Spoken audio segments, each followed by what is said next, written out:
All right, so the bits fit in here nice and easily. And so tightening, loosening.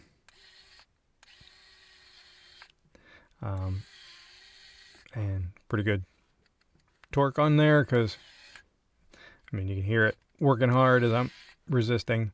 I think this button, what does it do?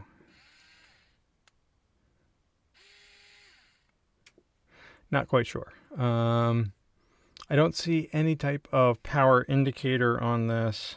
I think that lights up when you're charging, but I don't really know of any way to know how much power is left on there. But it's not real loud. I can, hear it. I don't know if the mic's picking that up. And then you got the magnetize and demagnetize kind of thing on here. And Torx bits.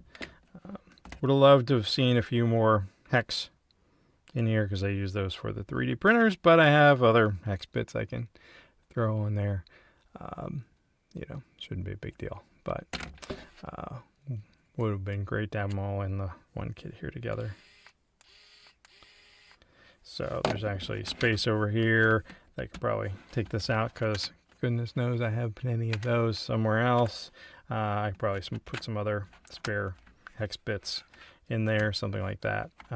So a nice little kit. In fact, I don't know if I'll really even keep this around. I'll probably just have this out for easy use, but you do have a nice little way to store this for travel purposes if you're needing to move it around. So I am pleased with this. I'll have to evaluate long-term how the battery performs, but it seems to be doing exactly what I want, so I hope that helps you out. Take care. Have a good day.